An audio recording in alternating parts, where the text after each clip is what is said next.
Hello, welcome back to my hunting and outdoor YouTube channel. I wanted to clarify a few things that aren't very clear in the video you're about to watch. So there is a forest fire that a lot of you know that is real close to my hunting spot. It's in my hunting unit, but it's not in my hunting spot. There's a closure area just south of my hunting spot, and all the Forest Service roads that are around that area are closed. Even though they don't go through the closure area, they're still closed. The goal for opening day was, one, to get in the woods with my bow and arrow and get my cameras. I've got 4 cameras that are close to one of those Forest Service roads that is closed. So what I had to do was climb in from a road that is open, and it was grueling, very grueling. So I just wanted to make that clear. I wasn't in a closure area. The hunt spot isn't in a closure area. It's just very hard to get to because the roads surrounding the closure area are closed. One last thing, all the trail camera footage from the camera that is over the wallow, well, that one had the most activity. All of that footage will be at the end of the video, and I might have a message for you after the trail camera footage at the end of the video. I think that's pretty clear. Okay. On with the video. This is the fire. Can't believe it's all gone. 2 weeks ago, it came through here. Can't really get a good shot over there. It's still a little hazy. When this thing was raging, there were helicopters, there were airplanes, everywhere. This whole area just opened up to the public on Friday. It is Wednesday opening day. Most of the firefighting activity was 4 miles south of here. Yeah, about 4 miles south of this drainage. Not sure what the hunt activity is going to be like. All the Forest Service roads are closed in this area, and there are a lot of people that hunt this area from those Forest Service roads. This hiking trail that I'm going in today is the only way to access that entire area. It'd be very, very surprising if I'm the only truck that's up here on opening day. All right, I'm all loaded up. I feel pretty good. Did a couple stretches. It's kind of nostalgic being back here. So the first thing I'm looking for is bear poop. About a mile in, there's a patch of berries that he likes to eat, and I gotta check those berries out to see if he's if they're there. Sometimes they don't even grow when there is a drought like this. That's step one. Kind of taking it easy. My back is still not 100% recovered, but it's close enough. So after we get past the berries and we start bushwhacking, the goal is to get to where I put those cameras, which is, I think as a crow flies, about 4 miles. As I'm walking, could be 5. We'll see. I'm not going to push myself. I don't want to screw the rest of my season up because I'm injuring myself. And we're getting into the berry area right up here. Up along this trail here is where the berries usually are, if they even grew this year. None of it's dead and none of it has been picked yet.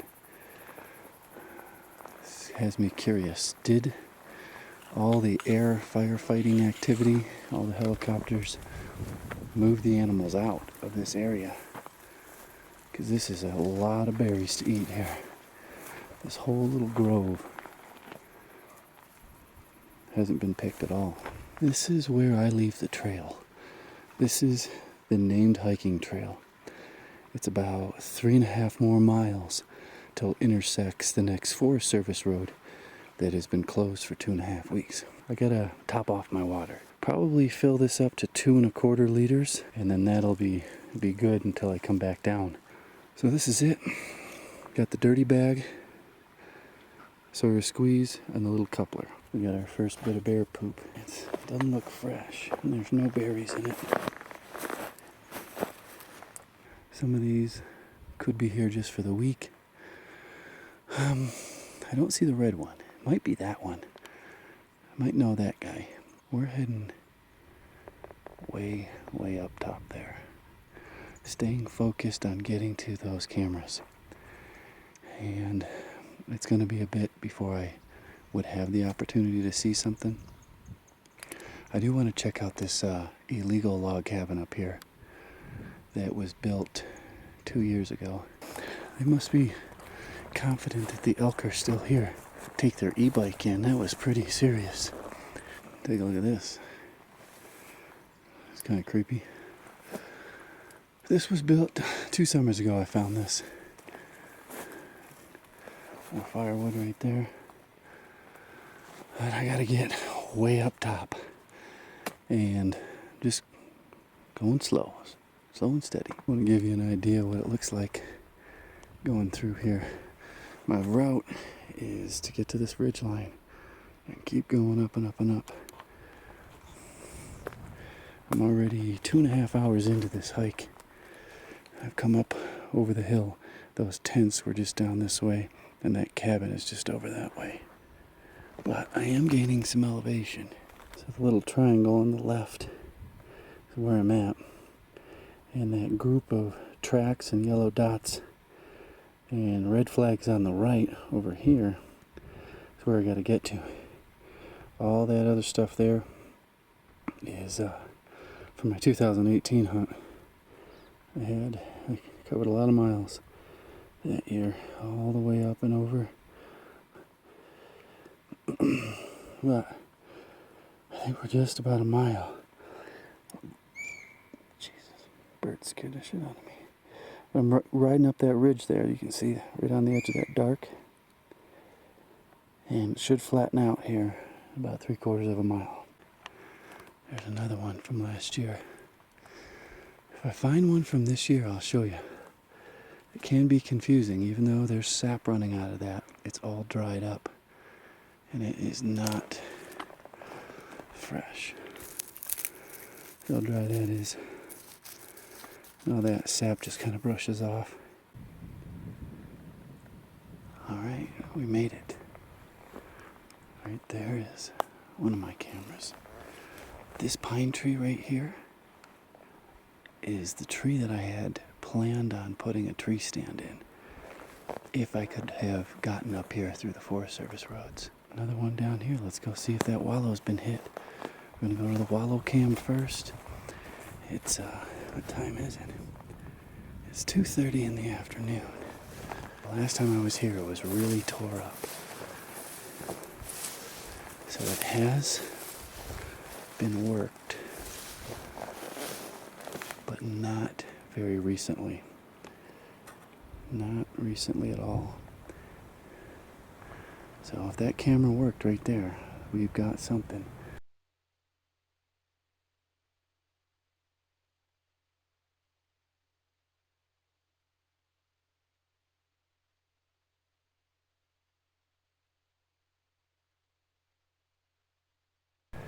Now this was one wallow.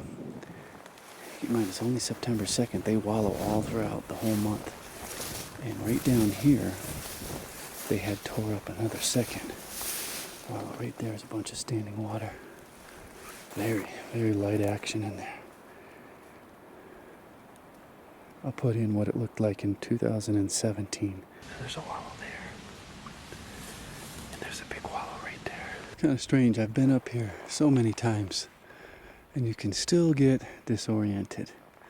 I'm finally to the right ridge line to follow. So straight downhill. All 1 1/3 mile. And I will be back at those tents.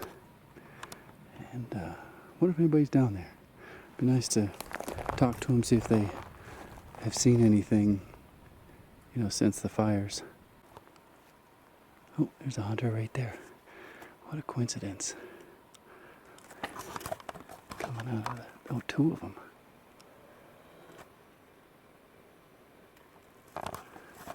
Well, so this here is marked on my GPS as another wallow. And it hasn't been touched this year. About an hour and a half left to walk out. Ended up chit-chatting with those 2 hunters and another hunter for probably close to an hour. And there was a bear on this trail yesterday. So keep our eyes out. There are elk still in here. They're just not very active is what the report is. But we'll have to take a look at our cameras and see what the plan is. So that guy somehow rode that electric mountain bike right on this trail here with the trailer. Got some skills.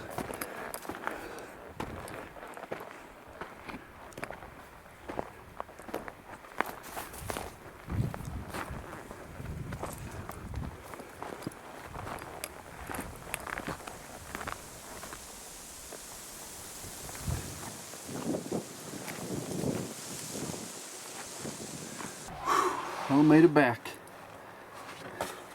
I think I'm at 10 miles. And I didn't do as good as I thought I was gonna do. For some reason, my right hip, keep in mind, I've taken 8 ibuprofen in the last 8 hours. What time is it? 6:30? Yeah, 8 hours. I've taken 8. And there's nothing I can do to get that pain to go away in my right hip. Like inside the hip. Anyways, it was good to talk to those other hunters. One guy's got a bunch of cameras out. He said that it's been low activity, but it's starting to pick up. But I don't think this is the spot for me, especially for solo hunting. I could be just saying that because my ass is kicked from that hike. Whew. Getting meat out is the big concern. That's a long trek in there just to get to the hunt areas. Probably, how many miles is that? Yeah, about 2.5 miles. Doesn't seem like much, but it feels like much. I can't even talk straight.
Okay, it's the end of the video. Still not sure what to do with the season. Going in by foot to that hunt spot is just, it's like an 8.5 hour round trip in and out. It's not really practical for any sort of day hunting.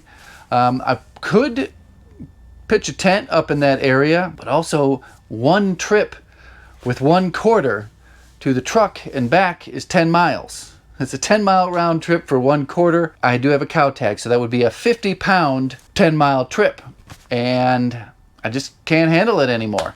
My lower back and my hips, my knees. I spared you a lot of me just walking through the woods.